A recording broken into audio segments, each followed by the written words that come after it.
Hola, bienvenidos a esta segunda parte de las fuentes del derecho en la que nos vamos a ocupar de la segunda de las fuentes, que es la costumbre.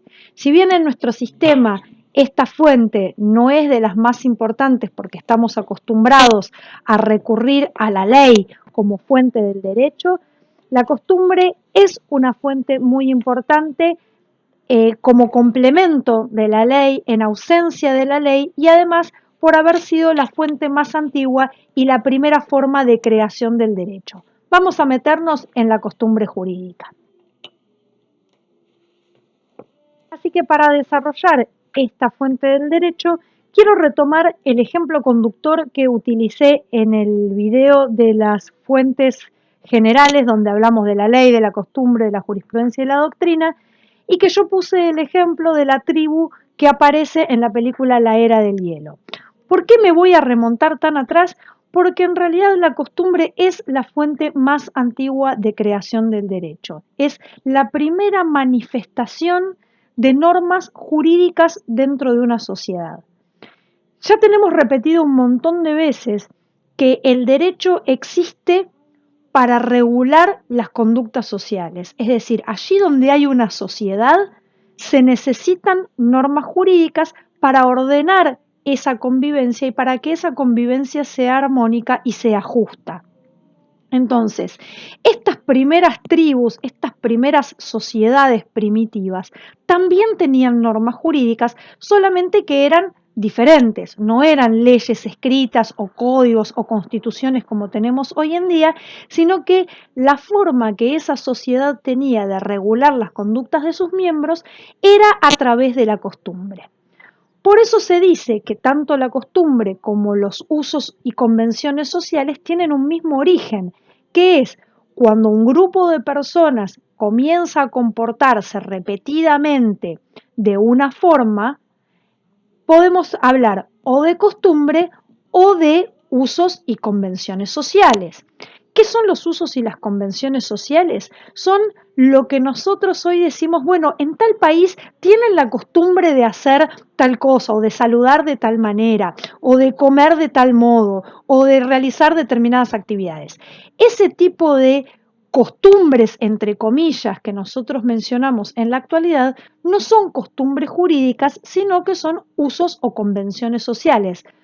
Son cosas que se acostumbran a hacer en una sociedad, pero que si alguien no las obedece, alguien no las hace, no va a haber una sanción más grave que la gente lo señale con el dedo o que prefiera no juntarse con determinada persona porque es un mal educado o porque no respeta ciertas tradiciones, ¿sí? Pero no hay en realidad una sanción específica o una sanción coactiva.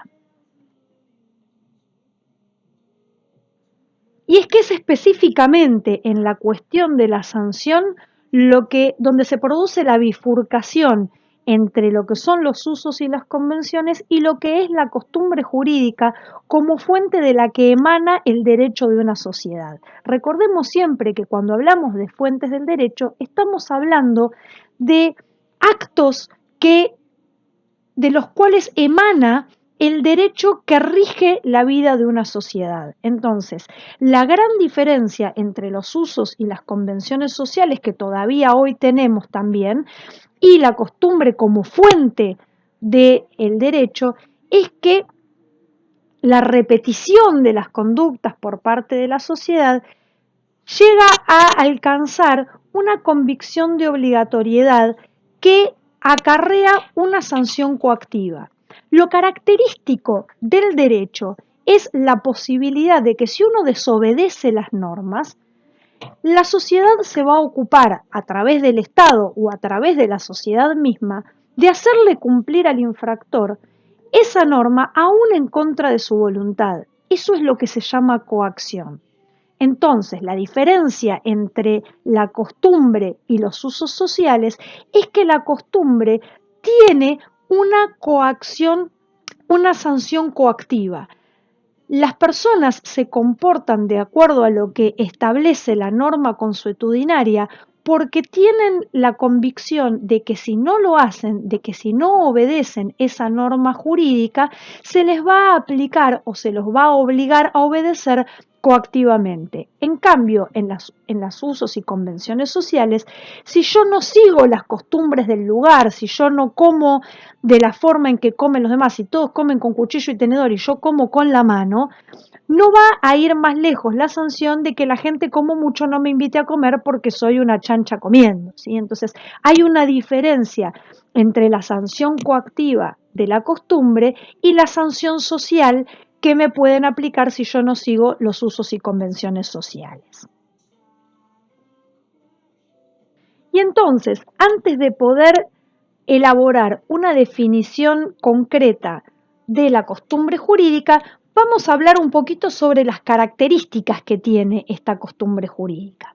Y para eso, como dije, vamos a retomar el ejemplo conductor de la tribu de la película de la Era del Hielo, ¿sí? Es una tribu primitiva donde viven un conjunto de familias en las cuales un grupo de miembros de esa tribu salen a cazar un mamut y una vez que lo cazan lo dividen en partes y a cada una de las familias le dan una parte del mamut que han cazado para que se alimenten en los próximos días, ¿sí? Entonces, existe en esta tribu primitiva la convicción de que cada familia tiene que quedarse con la porción de mamut que le corresponde y que no puede ir a quitarle a su vecino la porción de mamut que les asignaron, ¿sí? Porque si alguna familia le quita la porción de mamut del vecino, esa conducta está muy mal y, toda la tribu la va a emprender contra el ladrón, ¿sí? O sea, entonces acá ya aparece una norma jurídica que nos dice que, dado el reparto de las porciones de mamut a cada familia, las familias deben respetar la porción que le corresponde a cada uno y que nadie debe quitarle la porción que le corresponde al vecino.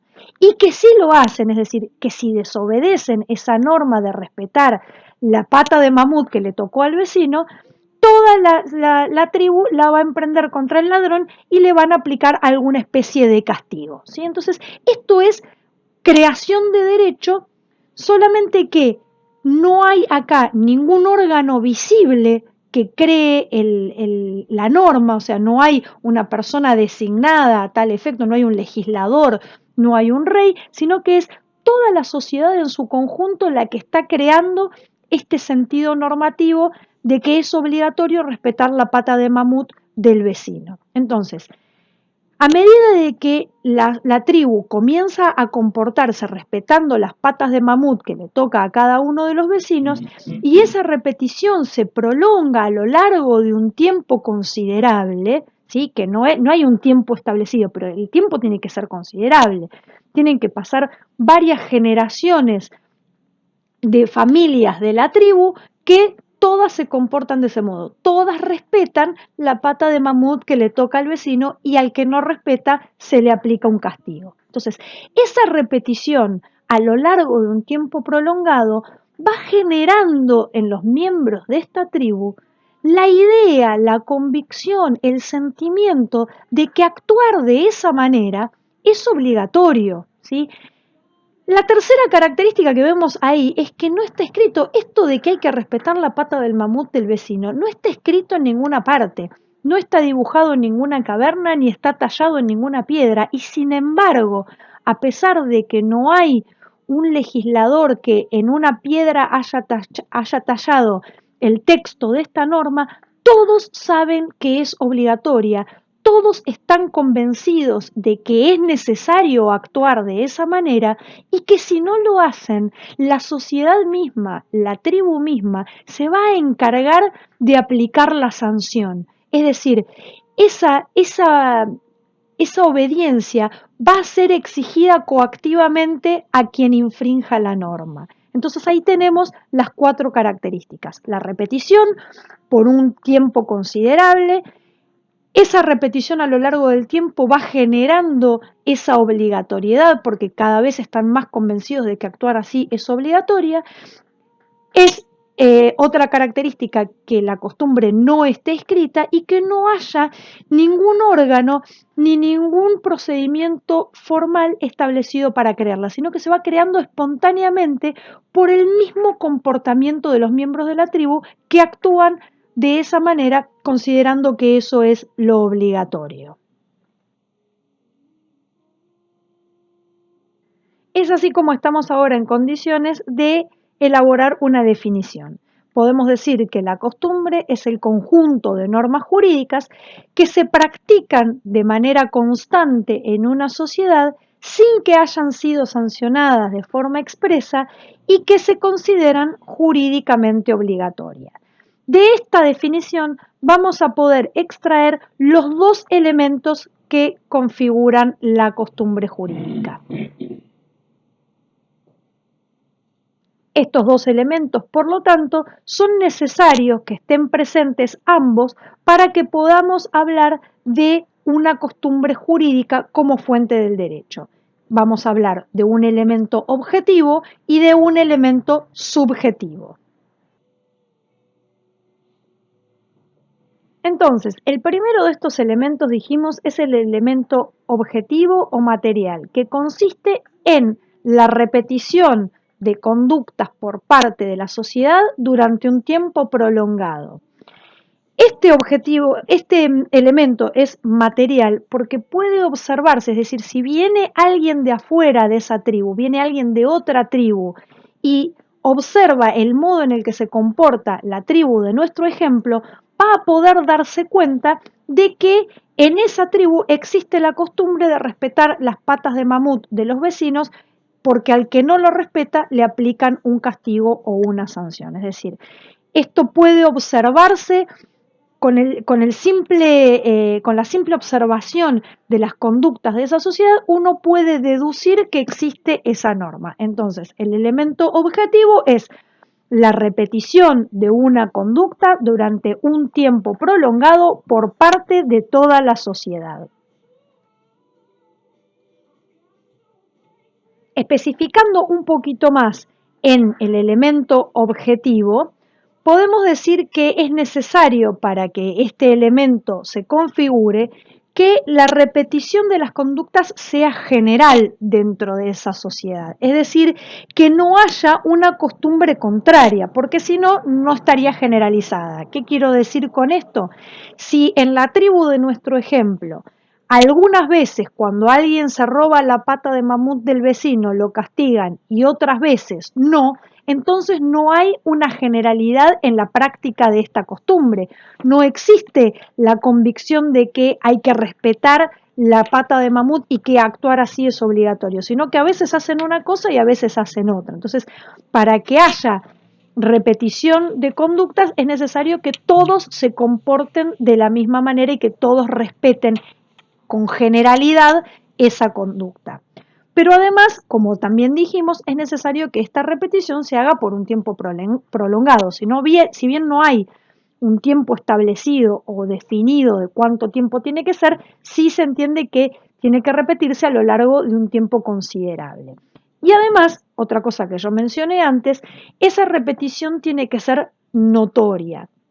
Es decir, alguien que viene de afuera tiene que observar el comportamiento de esta sociedad y darse cuenta de que esa norma está establecida espontáneamente dentro de esa tribu o de esa comunidad.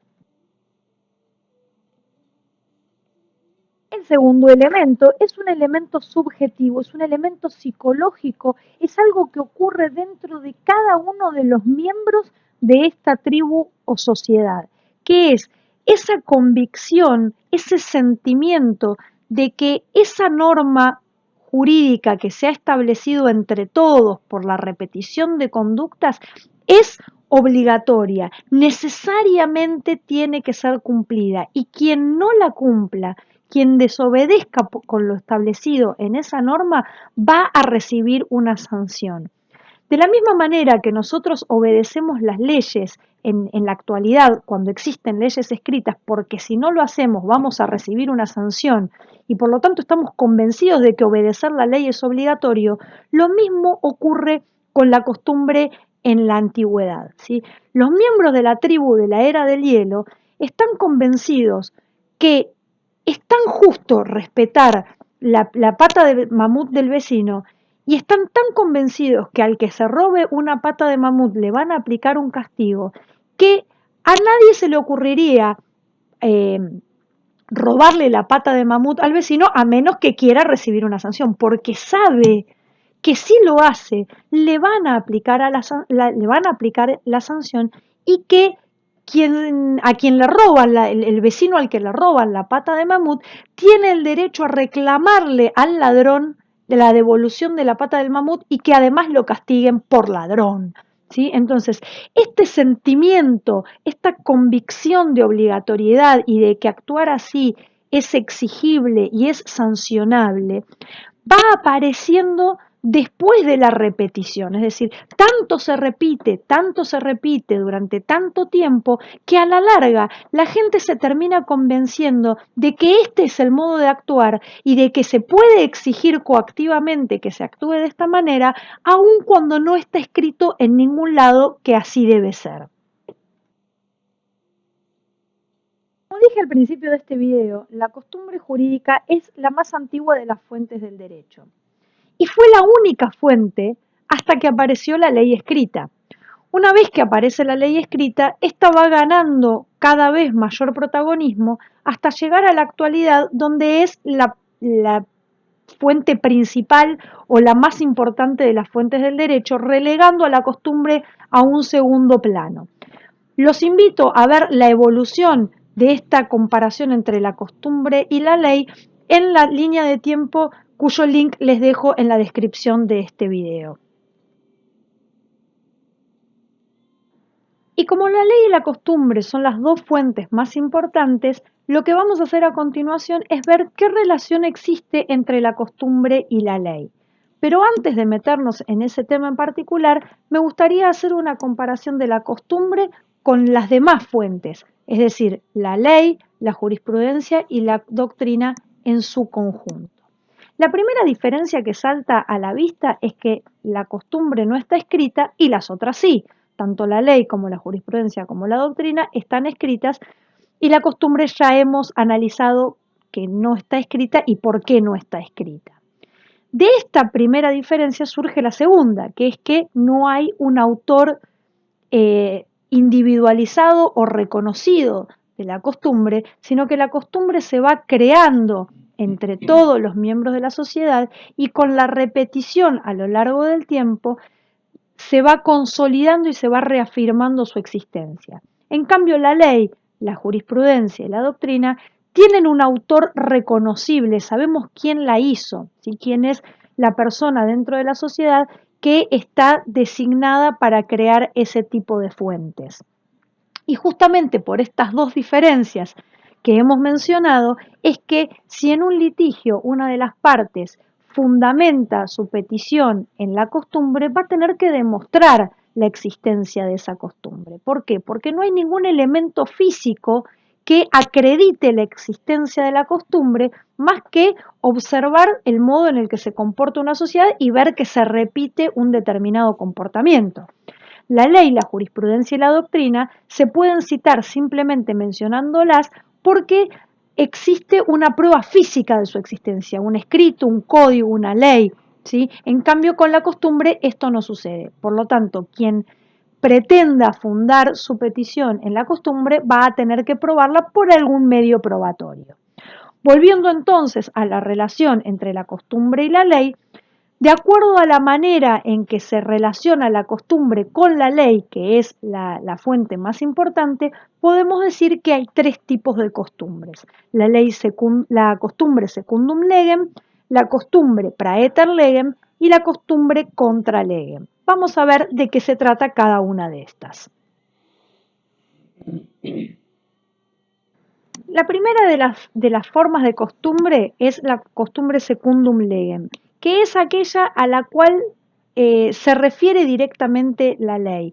Es decir, cuando la ley misma en sus artículos se remite a los usos y costumbres del lugar, a la costumbre del lugar, al uso local, a las costumbres del pueblo, es decir, usa distintas expresiones la ley para, en determinadas situaciones, que las relaciones jurídicas se resuelvan de acuerdo a los usos y costumbres jurídicas del lugar donde se están llevando a cabo. El ejemplo que vemos en la foto es el de una casa en la costa. ¿Sí? Supongamos que yo tengo una casa ubicada en una zona turística y que se la presto a un amigo, es decir, realizo un contrato de comodato o de préstamo gratuito. Mi amigo al cual yo le presto la casa que tengo en Villa Gesell no puede hacer otro uso de la casa más que ir a pasar las vacaciones. ¿Sí? Si bien nosotros no hicimos un contrato por escrito porque nos pareció innecesario dado que somos amigos hace años, y si bien lo que yo le estoy prestando es una casa donde uno puede vivir en forma permanente, el hecho de que esté ubicada en una zona turística y que yo se la haya prestado en el mes de enero, está dejando entender que el préstamo es simplemente por el tiempo de las vacaciones. No puede mi amigo instalarse a vivir permanentemente ahí o ponerse un negocio en la casa que yo le estoy prestando. Esto no está especificado en ningún lugar porque, como insisto, no firmamos ningún contrato, se refiere a las costumbres del lugar. Es costumbre en nuestro país que si alguien te presta una casa ubicada en la costa en los meses de vacaciones, el préstamo se entiende que está realizado para pasar las vacaciones y no para que te instales a vivir durante el tiempo que a vos se te antoje. Entonces es un ejemplo de costumbre según la ley. La segunda clase de costumbres en relación a la ley es la conocida como costumbre praeter legem o costumbre en casos no contemplados por la ley. Sabemos que la ley es una norma general que busca abarcar la mayor cantidad de situaciones posibles, pero también sabemos que no es posible físicamente que la ley pueda prever todas las situaciones que pudieran presentarse en la vida jurídica de una sociedad. Es decir, todos los días van apareciendo relaciones jurídicas nuevas que no siempre están reguladas por la ley. La ley a veces viene mucho tiempo por detrás a regular estas relaciones, pero las relaciones existen y siguen existiendo a pesar de que no están reguladas por la ley. Entonces, en esos casos de vacío legal, donde no hay una ley específica, se admite que estas relaciones se rijan y se regulen por las costumbres. ¿Sí? Un ejemplo, como tenemos en la foto, es el de los cementerios privados. Si no existe una ley, durante mucho tiempo no existió ninguna ley que regulara las relaciones entre los dueños de los cementerios privados y los clientes que durante toda su vida pagaban una parcela que comenzaban a usar o adquirían el derecho de usarla una vez que se morían. Esta situación, esta relación jurídica, no estaba prevista ni regulada en ninguna ley y sin embargo los cementerios privados existían, los clientes pagaban sus parcelas y cuando se morían las utilizaban y de haber algún conflicto entre ambas partes, se iba a resolver de acuerdo a las costumbres, porque no había ninguna ley que lo previera. Lo mismo sucedió con los tiempos compartidos, durante mucho tiempo también con la procreación asistida, hasta que el Código Civil y Comercial retomó esta situación y la reguló específicamente en la ley. Entonces, este es el ejemplo de costumbre praeter legem.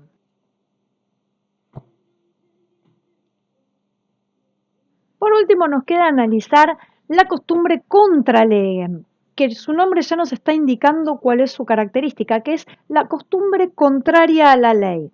En este caso tenemos una ley que establece una determinada conducta y sin embargo la gente se comporta de una manera diferente como si la ley esa no existiera. Es decir, la ley va a tener una validez formal porque existe, porque fue sancionada por el Poder Legislativo y por el Poder Ejecutivo, pero no tiene vigencia social, es decir, la gente no la acata en su mayoría, es decir, de manera general, no es algunas personas que la desobedecen y entonces están infringiendo la ley y se las sanciona, sino que en general la gente no actúa conforme a lo que establece la ley y sin embargo no pasa nada y a nadie se lo sanciona. El ejemplo que vemos en la foto es la de un menor que está realizando un contrato de compraventa. Nuestra ley es específica al decir que los menores son incapaces de realizar actos jurídicos válidos. ¿Por qué? Porque se presume que no tienen capacidad para ello. Entonces, la ley nos dice que los menores no pueden realizar actos jurídicos y que si los realizan, esos actos jurídicos son inválidos, por lo tanto no tienen ningún efecto. Sin embargo, todos los días vemos a chicos que van al kiosco a comprar una golosina o al almacén a comprar un kilo de pan o que viajan en colectivo al colegio solos sin acompañamiento de sus padres. Todas esas situaciones son actos jurídicos cotidianos y simples, ¿sí? Pero son actos jurídicos y que a pesar de que la ley dice que los menores no tienen capacidad para hacerlos, los realizan y a nadie se le ocurriría pedir la invalidez de estos actos simplemente porque son realizados por menores. Ahí tenemos un ejemplo de una costumbre contraria a la ley en la que nadie obedece lo que la ley establece y sin embargo no pasa nada. Por supuesto, la ley no queda invalidada, no deja de tener validez porque es aplicable en el caso de los menores a otros actos jurídicos de mayor importancia, ¿sí? Un menor impúber puede ir al kiosco a comprar una golosina, pero no puede comprar un auto, no puede comprar una casa, ¿sí? Porque en ese caso sí sería inválido. Entonces, la ley no es que desaparece y que pierde toda su validez simplemente porque la gente no la obedece, sino que existe paralelamente a la ley una costumbre contraria a la misma y esta es la costumbre contra legem. Eso es todo, muchas gracias y nos vemos en en el próximo video donde vamos a seguir desarrollando las fuentes del derecho. Les dejo acá las plataformas en las que pueden seguirnos y suscribirse para ver todo el material que subimos sobre estos temas. Hasta la próxima.